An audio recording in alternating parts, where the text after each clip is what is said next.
Okay, I'm back.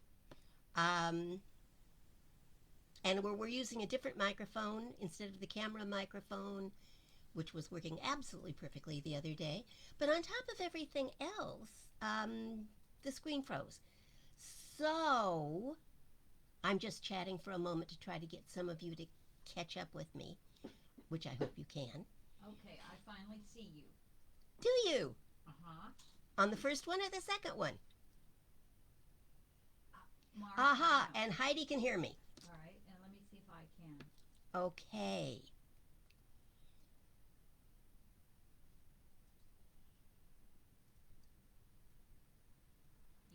Yes, and I can hear you. You're All fine. You're right. fine. Yay! Why does this get so complicated? Well, and they can hear you before I can. And there's Dana, so I'm Yeah, sure she Dana's can hear there. you. Dana, can you hear me? Want everybody to be able to hear me. And then I have to look for something. So hold on a minute. If I look like I'm ignoring you, it's not that I am. It's that there, what was lost is found. Yay! So I'm going to assume if Heidi can hear me, that Dana can hear me, and that we're all playing off the right page. Um, yes, indeedy, she can. Okay. Cool. So again, welcome to part two, and we'll just sabotage part one at some point. Yeah, that was close. You're good though, Heidi. Heidi has figured out how to get in if it goes bad, and I'm gonna just hope that it doesn't freeze up again. I've changed browsers, so we'll just see what's going on. So, our intention in being here is that if you need a little lift, if you need a little faith lift, if you need a better relationship of how to work with your relationship with spirit, well, that's why I'm here. And you are also very welcome to join us. I like to think that we're kind of a spiritual clinic. You know, we help you feel good if you're feeling bad, and we'll help you feel better even if you're feeling fine. It, you can always get better, can't it? And we can function as spiritual urgent care if that happens to be where you are. So, so here we are. To get all of us playing off the same page, I invite you to listen to these words and just let them kind of sink in. There is a creative, motivating power in the universe, and it is the intelligence and the power and the activity behind all of creation.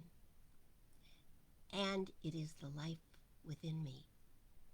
I know it, I feel it, I believe it, and I accept it just the way that it is and just the way that it is not.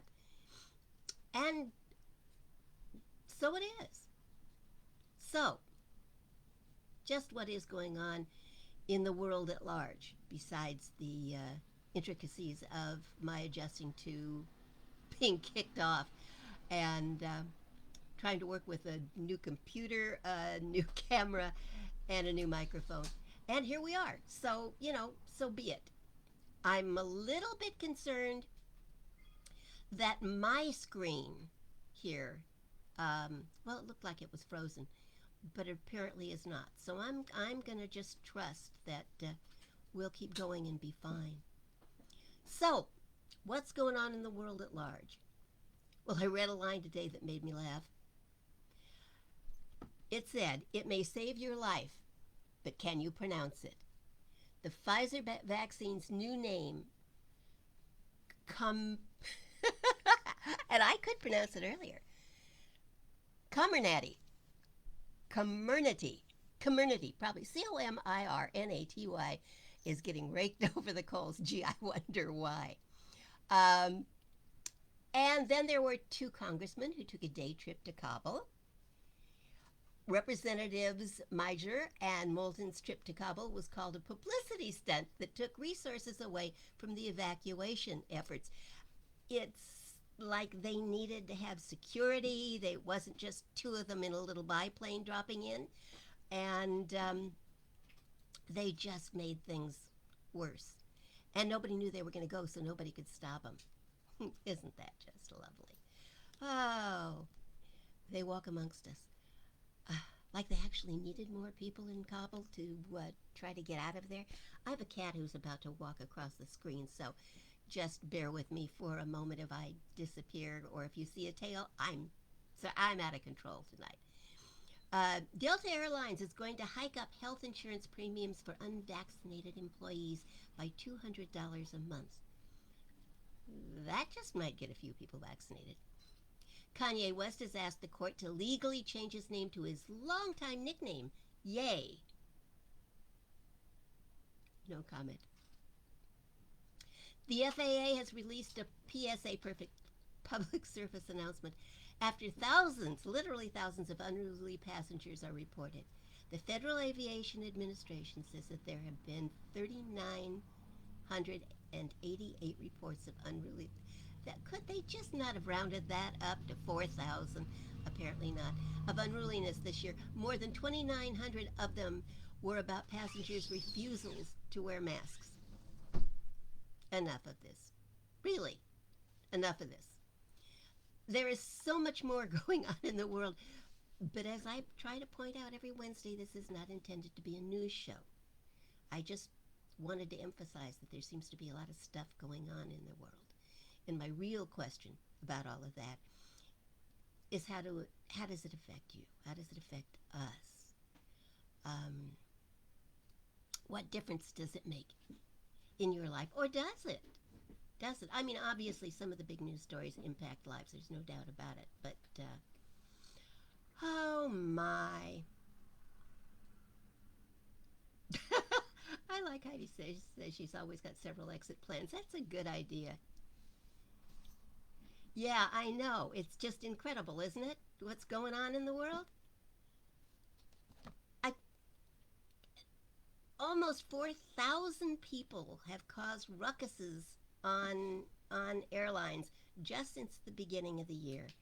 And what was my number?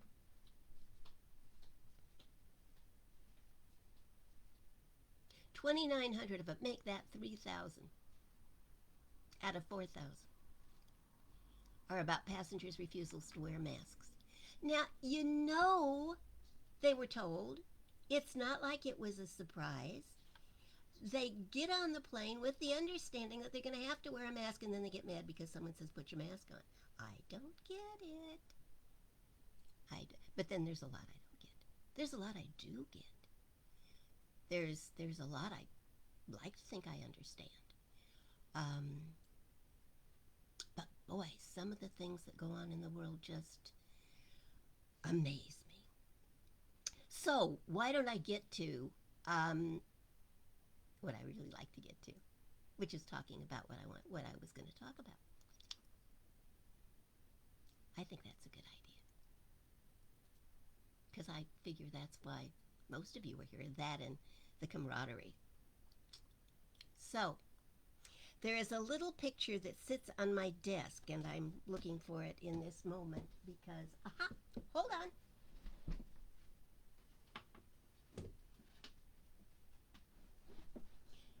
This little picture sits on my desk or on the windowsill if I'm in a cleaning off the desk mode, which apparently I was. I know I've talked about it before.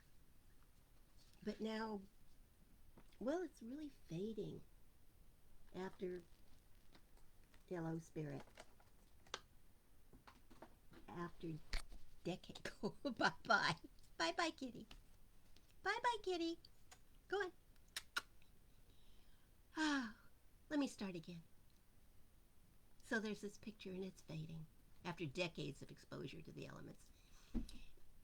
And I want to talk to you about it one more time before it just seems to disappear. It used to be beautiful shades of green, as forest picture should be. But now it's it's varying shades of blue. And while it's still beautiful in my eyes, somehow now it seems less of this world than it once was. Which is perhaps appropriate because the picture itself is in a stage of transition, isn't it? Somewhere between where it was or what it was once and whatever it is that it is becoming. And the words below the picture are these. Of magic doors, there is this. You do not see them, even as you are passing through.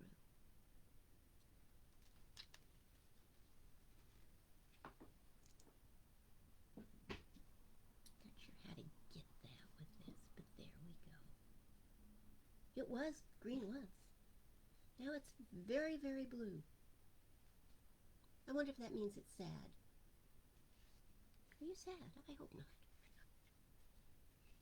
I've loved this for so long I even bought it a present once. A beautiful little book of photographs with the same title. Of Magic Doors, There Is This. Which turned out to be written by the photographer John Pearson, who took this picture. Cherished this picture for decades. It has reminded me that things are rarely what they seem to be. And not to be discouraged, but to hang on and know that if my consciousness is pointed in the right direction, then my life is pointed in the right direction, regardless of what things look like. Thank you, John Pearson. I love his work. Apparently so do many others. While looking for information about him, I found this. John Pearson has the loving attentiveness which causes clouds to swirl, waves to emit light, and sand to carry messages. The review is credited to Anais Nin. But back to my magic doors. Those portals into a new life or a better life, which we are told we do not yet see, even as we are passing through. Which is what I really want to talk to you about tonight. Especially if you're one of the many who feel like you are not getting to where you want to get to. Or if you feel like you are in a rut or trapped or just plain stuck in life and don't seem to be able to get over or through it. Scripture tells us, ask and you will be given. Seek and you will find. Knock and the door will be open. So the question becomes, what door? Where? How will I know it? What should I look for? I mean, we've got doors, plenty of doors. Car doors, kitchen doors, bedroom doors, front doors, back doors, and then doors that aren't even ours, but which we pass through so often that they might as well be the doors to the bank, to work, to the doctors, to the lawyers, to our friends, to our families. Thomas Wolfe, who is obviously paying attention to the subject, writes mysteriously of the unfound door. That, I think, must be the door that we keep looking for, searching for. The door that seems to elude so many of us. But does it? You see, my picture reminds me once again that of magic doors there is this. We do not see them, even as we are passing through. And that, I think, is the point. We may have already walked through the door, but not clearly seen what is on the other side, yet. Not seen it because we expected it to look like something else. Or perhaps we are approaching the door, so close that we can nearly touch it, feel it, but we don't yet see it or feel it. So we don't yet know where we are and how far we've come. But should we not know? I mean, shouldn't we see the signs? I think the truth is that at some level we do know if we stop. The truth is that there are signs all around us. But like the doors, we just have not yet seen them. Consider the forces of nature. They exist. They must have existed always. But so far as humanity is concerned, they only begin to exist after we discover them and learn to use them. And so often that discovery is coincidental. Think Benjamin Franklin and his kite. Electricity, it was there all along. We just had to discover it. Then once we discovered it, we could harness it and put it to use to make our lives better. Ernest Holmes wrote in The Science of Mind, life waits upon man's discovery of natural laws. His discovery of himself and his discovery of his relationship to the great whole. Romans 8:19 is a little bit more poetic. It says, nature waits with eager longing for the children of God to be revealed. And while I'm quoting, an anonymous writer said, the halls of fame are opened wide, and they are always full. Some go in by the door called push, and some by the door called pull. Not an inaccurate observation. Life often seems full of push and pull and process and time and work and elbow grease and all the rest of those things. And then there are those interesting times when we seem to stumble upon our greatness or our truth. Or even more often, I think we stub our toes and, leaning over to find out what happened, discover the gift. More often than not, that whatever it is was there all along. We just didn't see it. Again, Ernest Holmes. The truth is instantaneous in its demonstration, taking only such time in its unfoldment as is inherent in the law of a logical sequential evolution. Assume I want a baby. I don't send me any. But assume that I do. It takes 9 months. Unless you're going to adopt or steal one off the streets. I don't recommend the stealing version.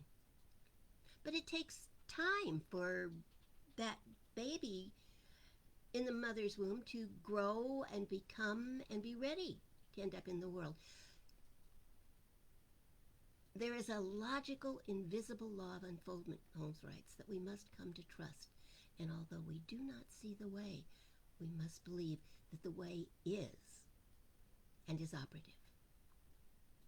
We must learn to trust the invisible, that which we do not see, for it is the sole cause of that which we can. So how do we get there? How do we get to the place where we trust that there are magic doors, and that when we approach they will appear, or at least open, so that we may pass through and get to where we're going? The secret is simple. Really? Ain't it always? The secret is simple. We have to move forward on faith. Hebrews 11 says faith is the substance of things hoped for, the evidence of things not seen. Things which are seen were not made of things which do appear. The substance of things hoped for, the evidence of things not seen, which suggests that faith, being the substance of things hoped for, is the creative action. If we pay attention, I believe we will come to realize that life in general is a process of not being able to account for the seen without having faith in the unseen. How do you account for the majestic ocean or the lush forest or the flowing desert? You have to believe that there is something greater, something more advances in science or any other branch of learning follows the rule of faith in the unseen. If they are to accomplish anything, scientists must first postulate that something is there, and then they go looking for it. That's the way it works. To believe in life is to believe in the invisible, the great unseen. In Scripture, we find these words: "Behold, I set before you an open door, which no one is able to shut." And then come the words we all have heard so many times before: "Ask, and it will be given. Seek, and you will find. Knock, and the door will be opened." It is the door to creation, to the absolute, to the unlimited,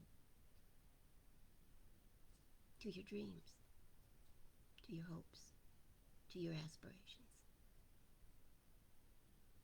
And the door, we are told, stands open. At the center of our intuitive perception, we enter the absolute through that which appears to be finite, through the avenue of our own minds. We enter the absolute, the mind of God. Again, Ernest Holmes, if we could see the mentality of a successful man, we would find the imprint of success written in bold letters across the doorway of his consciousness. He is sure of himself, sure of what he is doing, certain of the outcome, and thus successful thinking attracts more success.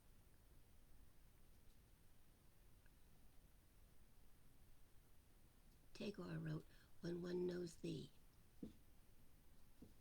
no door is shut."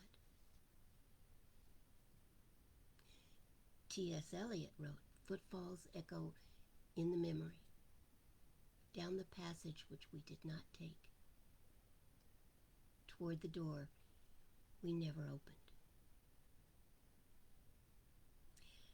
How many of us stop before we even get started, paralyzed by the naysayers or by past errors or seeming failures, so close to the magic door that we might even see a glimpse of it were we to look there instead. Emerson said, "We should not despise apparent failure or the temporary chagrins of life. They are salutary and passing. When the experience is complete, the lesson will be learned."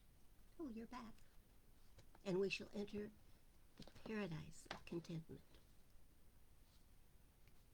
The paradise of contentment. Isn't that a lovely combination of words? Emerson was so good. We must learn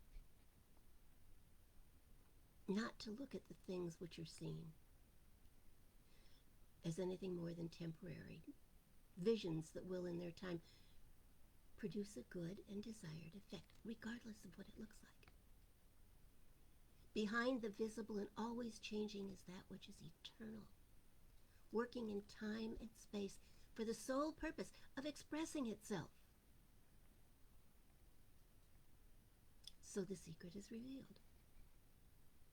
The directions, the recipe, as it were, is already before you. You've known it forever. Ask. Ask. Ask for a deeper sense of the indwelling God. Ask for clearer understanding of the God of the seen and the unseen. And then ask for what you want, affirmatively. Claim it as though it was already yours. Ask. Then seek. Seek the truth. Seek the awareness that divine ideas stand back of all human thoughts, seeking admission through the magic doorway of your mind.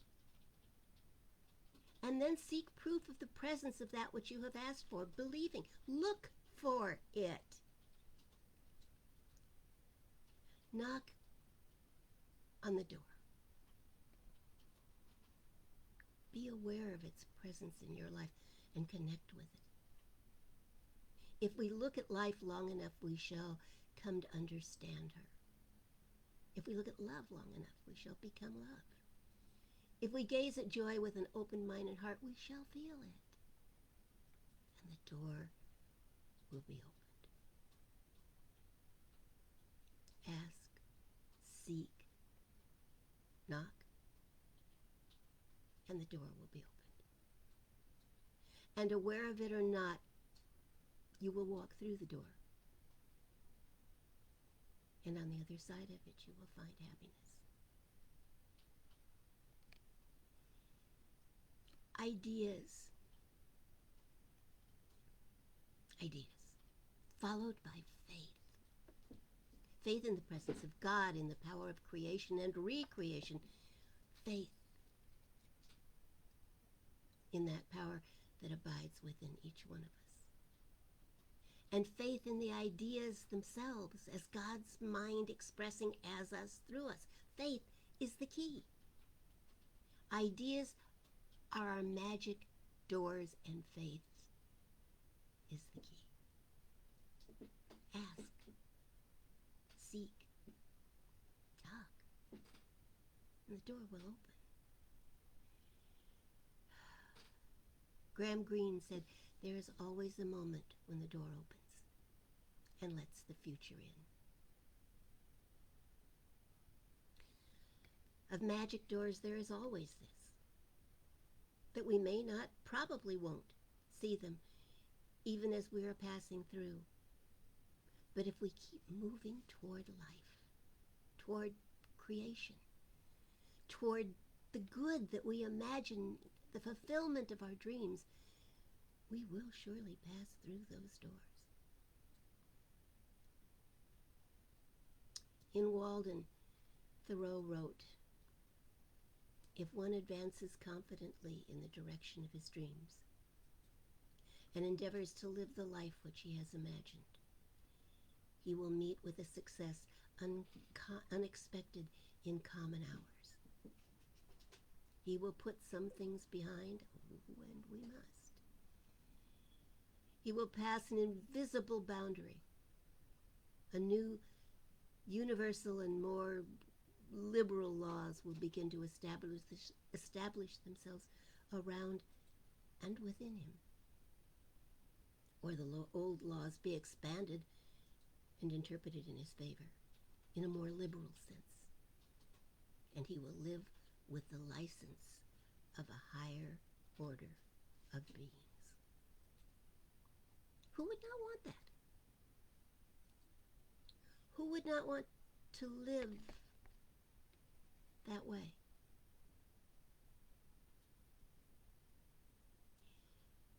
If we will have faith, not just hope, faith in our dreams, faith in our longings, understanding that our desires are of God. And if we will allow our faith to guide us, we will discover one fine day that we are no longer where we were.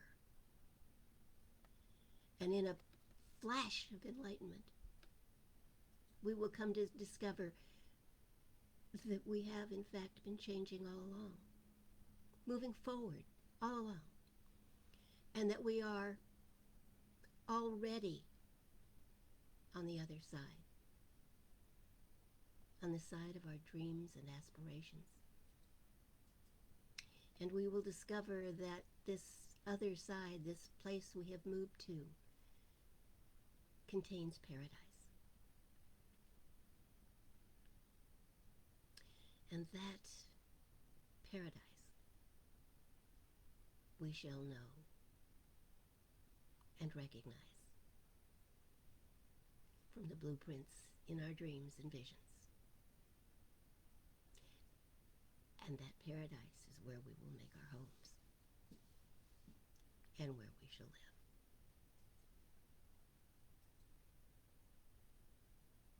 Just keep walking through the doors. They are magic.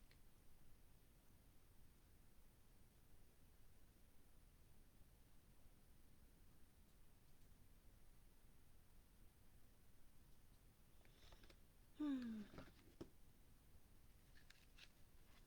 Isn't it grand?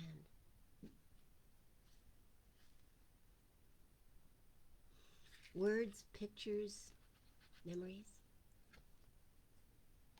they all bring us closer to the truth if we will let them.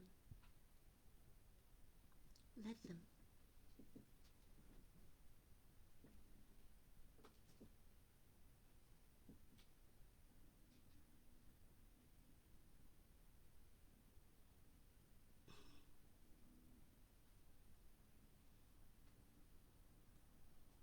Heidi, you made a comment that what people don't realize is that it's the insurance companies that will finally win.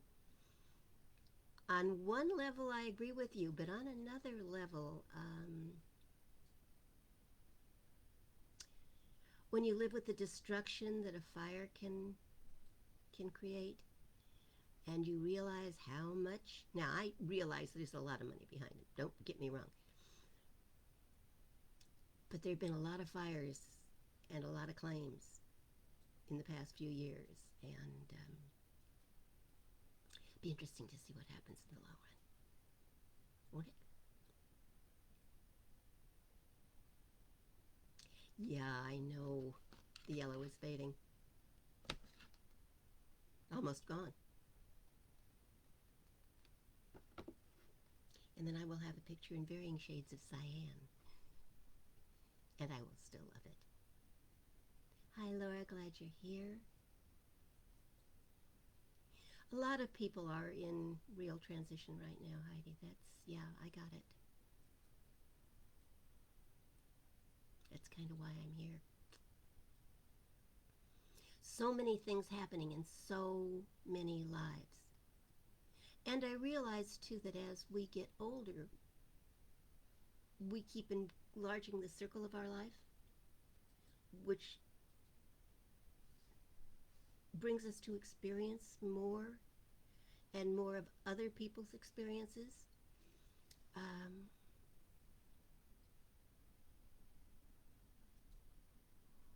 I just find it interesting.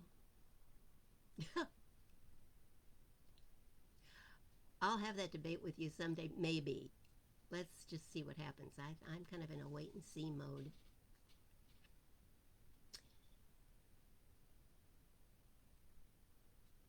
But there are definitely, transition is a good word. We've kind of co-opted, kind of taken it on as being a synonym for dying or leaving this planet and this experience and going on to something else. But you know, it also just means change, morphing, and we all do that. The infant morphs into the toddler morphs into the adolescent morphs into the adult morphs into what? What?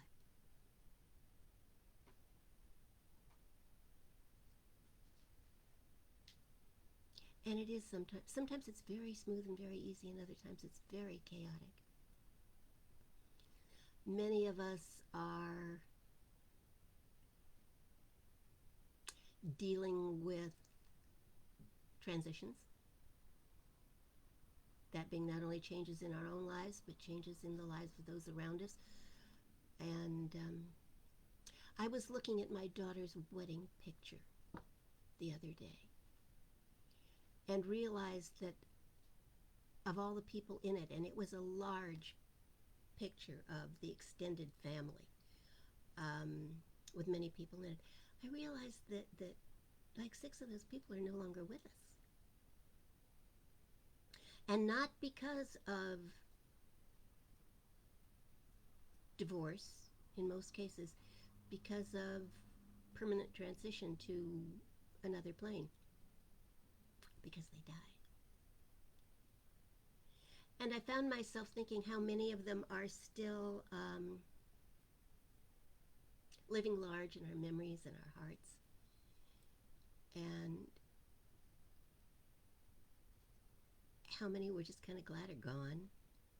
Not because they died necessarily. I didn't say they all died.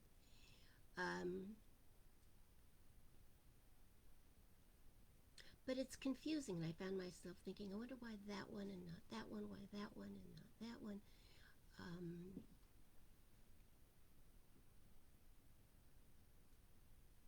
For two of my grandchildren, I'm the last living blood grandparent. Um,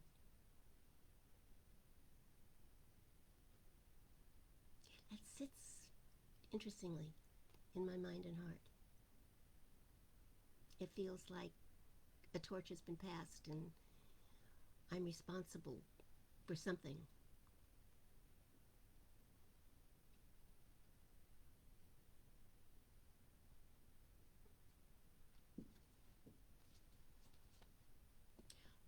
Oh, yeah, well, structure has definitely changed, and many people are um, really in flux. Come back to work. No, never mind. Don't come back to work. We're going to rethink this whole thing.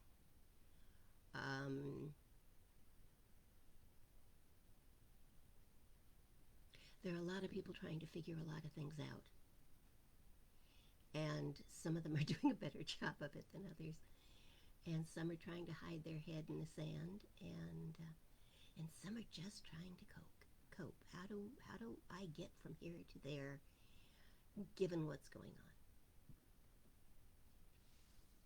Faith. I know that seems like a ministerial cop-out, but I mean it. If we have faith that this is all leading us to someplace better, that the world is in a state of flux and things are changing, and that we are clearly on the verge of something, we're fearful that it's going to be disaster. But what if it's the real discovery of our divinity? In my heart, I don't believe it's too late, but I do think we need to start deciding. I think we need to start acting like we believe what we say we believe. And not worry about the naysayers, because there are always going to be naysayers. For their own reasons, got nothing to do with us. Don't take it personally. I think we have to be able to let go of the past and learn from previous experiences, but don't let them define us.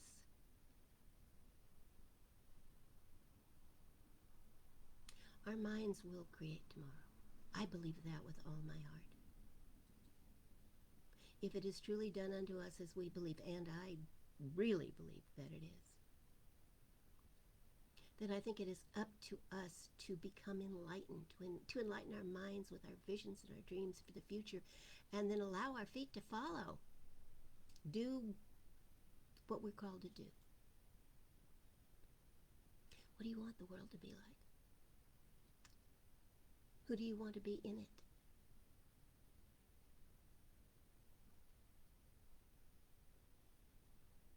Okay, call for prayer requests. I have a little list over here already. I've talked to a few people this week.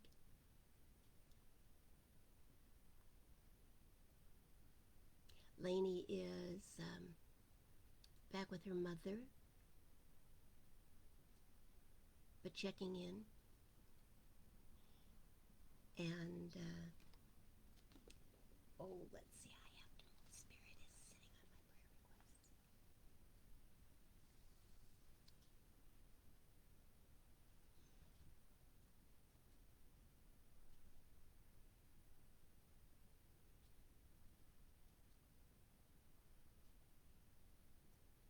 Dana, I think I have your prayer request, but I'm willing to update or change it. What can I be praying for you? Each of you. What? Got it, Jennifer. Got it, got it. Are they having any interesting luck at all shopping around?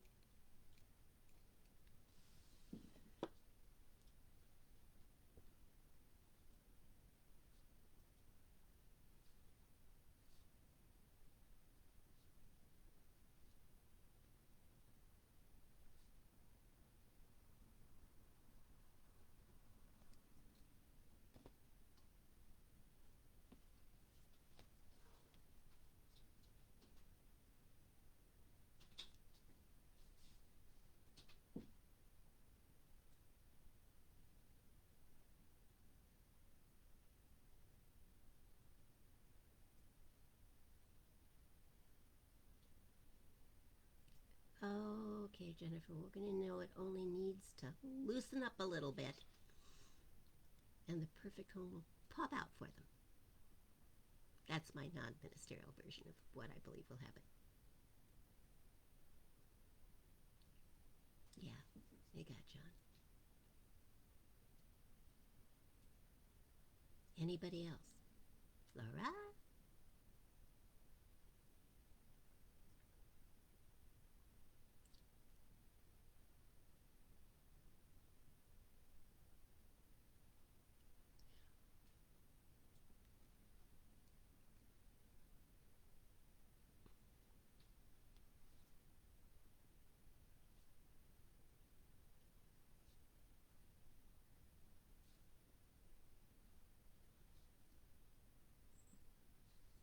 Okay.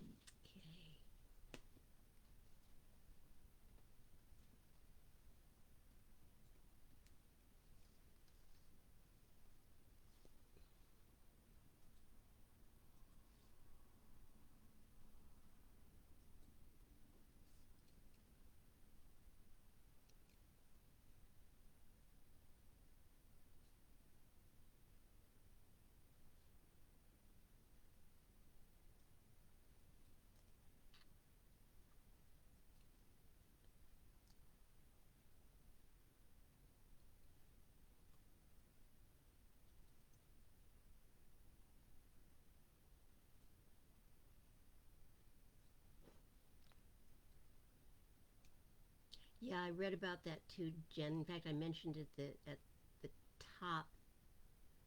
Um, but that might have been in version one of tonight's talk. Um, Hello, Geraldine. I love you.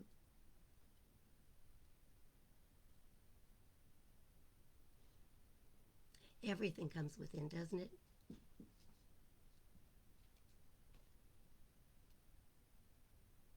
And until we get that, we're going to be confused. We're going to be in chaos. So let's start knowing it. Okay, I've got an assignment for you. Your job is to know that everything comes from within. That your life is the expression of what you believe. If it's not working, change your mind.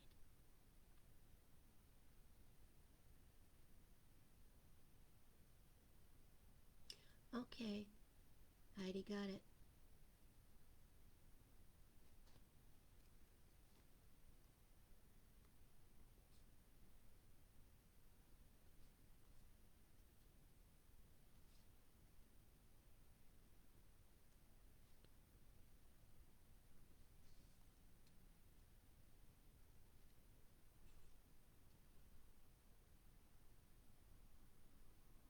Yeah, Delta. I'm going to start charging $200 a month for continued health coverage for employees who are not vaccinated. Interesting to think about. Okie dokie, I'm going to pray just as soon as I can move spirit off my list. Come here, sweetie pie. Okay, I think that'll work. I know that's your bed and you love to sleep on it. But I need to read that, okay? And it's hard enough to read my writing. There we go. Okay. Yeah, we could all use a Geraldine fix. It's always a good thing. For now, we'll settle for a God fix. So I invite you to close your eyes if that's comfortable for you. Or just soft focus. Whatever works for you. Find something beautiful to look at and just focus on that softly. So that your attention goes within rather than being distracted by whatever is going around outside. And I invite you to know with me. Because every moment of knowing transforms your life. So know with me that God is all that there is. The Spirit, the motivating force of the universe, not some old guy with a beard sitting on a throne in a city with pearly gates, but the power of creation itself. And it is everywhere. It is in everything. It is expressing as everything, and it is in everyone, including you. Always. In every single moment, with every single breath, you take it in and you release it. You take it in. Feel the presence of God in you.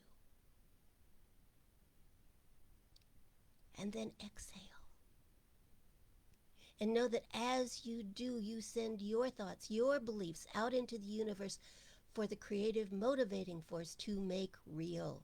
Have faith. Not just lip service. And not just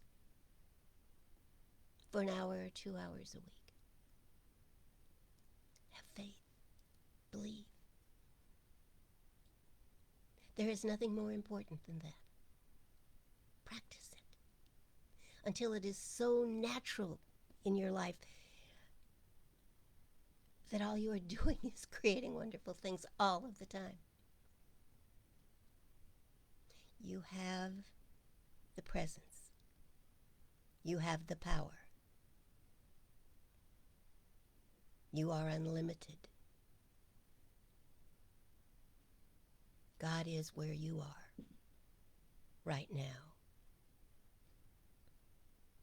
You have only to look within at any moment to know that you are guided, you are protected, you are sustained, and you are inspired, and you are healed by a presence that knows only good.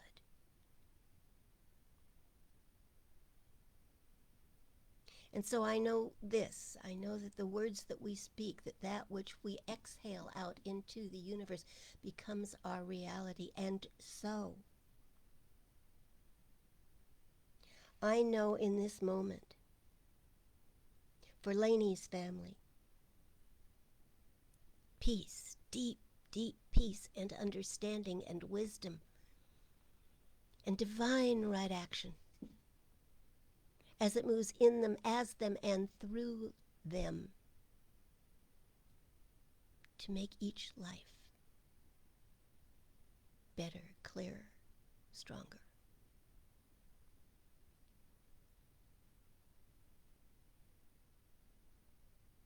I know that only the highest good is happening for everyone in that family.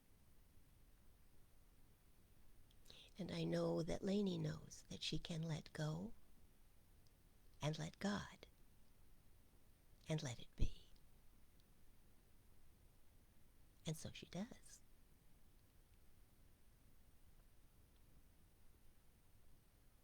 There's no need to figure it all out. Divine right order is just that. And so we let it be so.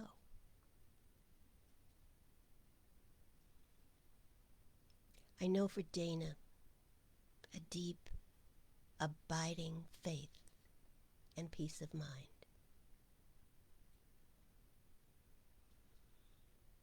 I know, too, that there is peace of heart.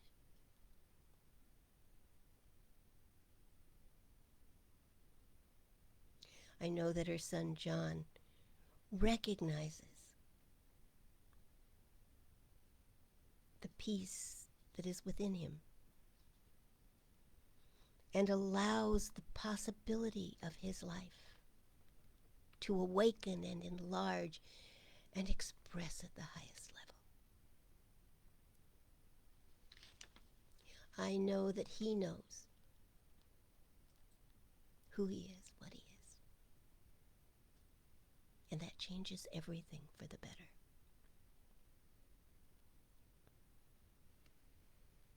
I know for Jennifer a very clear vision of what she wants her life to look like. And I know that with that vision comes everything needed to make it a reality. That it moves from vision to reality swiftly, divinely, gracefully. And I know too, for her children, the perfect home finds them. The perfect home to rent or acquire, however they may, is available now. And they are all united as it should be.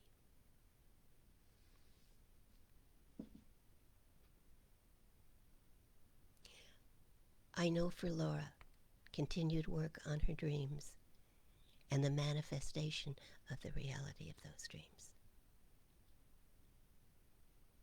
They are not pie in the sky. They are her daily experience now.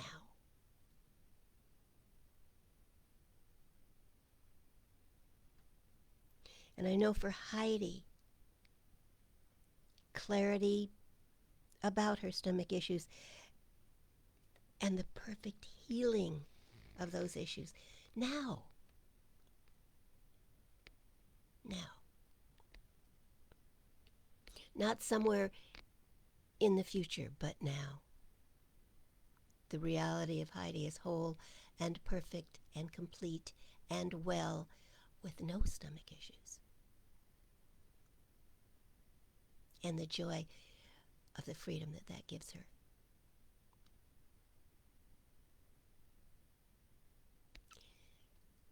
I know for my little spirit here, success of his book,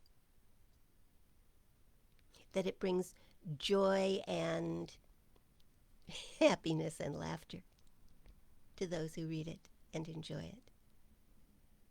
And I know for his mom, Lee, success in all of her endeavors, all her many endeavors. Because there is a force for good in this universe. And we are all, through our faith, using it. And all things, in spite of appearances, are right now coming together for good. I know that includes each of us here tonight and all of those who will hear these words in the future. Reality is changed because of what we say and believe here tonight. We have used the power for good. And it has changed things for good.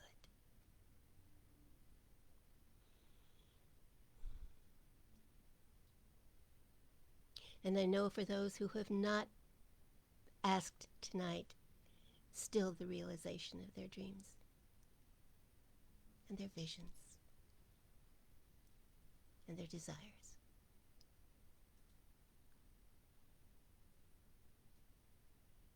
I know that all things are coming together for good now. And I am grateful, truly, truly grateful, joyous about the turn that the world has taken tonight, about the lives that are saved around the world and the good that is done. And we let that be so. And so it is.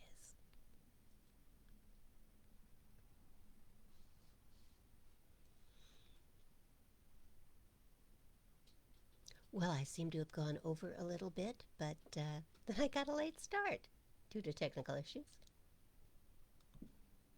Thank you all for being here tonight. You bring me joy when you're here, you do. And your presence here is answered prayer for me. And so I'm grateful. We have a closing song. Thank you, music department. Thank you, Spirit, for your assistance. Thank you all for being here. I love you. Hopefully I will see you on Sunday. I'll be here. I hope you will be too. If not, we're here Sunday at noon and Wednesday at 7 p.m. And we'd love to have you join us. Know that you are loved. Know that you go with God, because you can go no other way. And so it is.